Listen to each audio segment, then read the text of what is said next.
Donkey of the Day.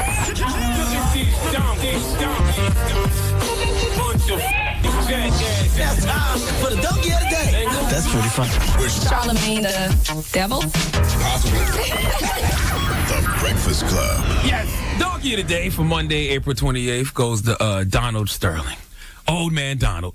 Slave owner Sterling. Might as well start calling him former owner of the Los Angeles Clippers. Now, he's under fire for racist comments he made to his side chick. See, like most people in relationships, Donald Sterling was upset over pics his side chick posted on Instagram, and he started spilling hateful rhetoric like this, what she recorded. Honey, if it makes you happy, I will remove all of the black people from my Instagram. You just said you didn't remove them. You didn't remove them. I didn't remove Matt Kemp and Magic Johnson. Why? But I thought Matt Kemp is mixed, and he was okay. He's lighter and whiter than me. I met his mother. Do you know that you have a whole team that's black that plays for you? Do I know? I support them and give them food and clothes and cars and houses. Who gives it to them? Does someone else give it to them? Oh, man, Donald. Now, first of all, let's be clear. Donald Sterling has a history of racism, okay? In 2006, the U.S. Department of Justice sued Donald Sterling for housing discrimination, claiming he refused to rent apartments to blacks. He actually spent a couple $1 million to settle those allegations. In 2010, former NBA player Elgin Baylor filed a wrongful termination suit. In his deposition, Baylor spoke about what he called Sterling's plantation mentality, which is easy to hear in those phone calls, alleging the owner in the late 90s rejected a coaching candidate, Jim Brewer, because of race. Baylor quoted Sterling as saying, "Personally, I would like to have a white Southern coach coaching poor black players."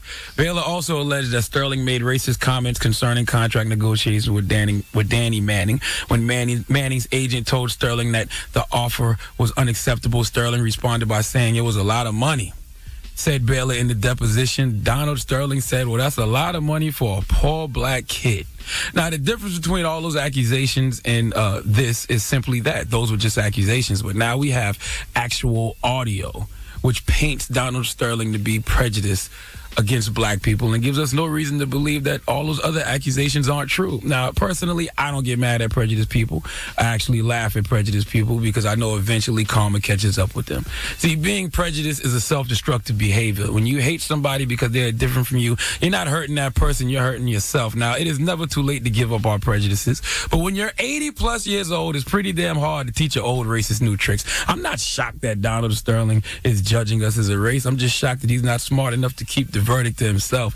Donald Sterling would not be in this situation if closed minds also came with closed mouths, but unfortunately, most prejudiced people are allowed to speak, and we unfortunately are forced to listen. Now, can we hear another part of this call?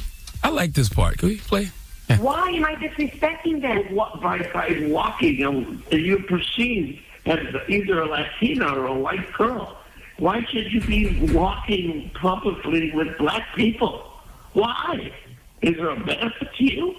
Is it a benefit to me? Does it matter if they're white or blue or yellow?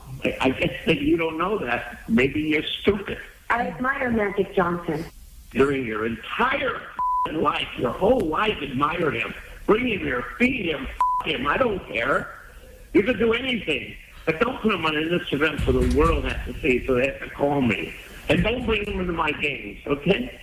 First of all, I don't respect Donald Sterling as a man, not just because he's prejudiced, but also because what kind of man tells this girl it's okay to fornicate and feed another man, just don't pose with him on Instagram. Right. Don't be seen in public with them. Bro, that ain't guy code. That's not pimping. That's simping. All the money you got, you should be able to cancel that chick and move on to the next. You're a billionaire, okay? You shouldn't be compromising with no thought. You got enough money to build the bay, but you out here negotiating with a thought about her whole ways. You learn the hard way these hoes ain't loyal. But for once, something good came out of a hoe not being loyal. We finally get to see who Donald Sterling really is, okay? And we shouldn't want this racist. Now, if the NBA doesn't get Donald Sterling up out of here, like I know they will, then we can talk about boycotting. But the truth of the matter is, Donald Sterling has already signed his death certificate.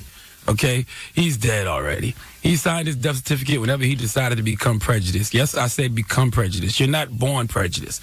Harry Bridges once said, no man has ever been born a Negro hater or a Jewish hater or any other kind of hater because nature refuses to be involved in such suicidal practices. Prejudice is a learned, self-destructive behavior that Donald Sterling chose to adopt, and it ultimately is going to be his downfall.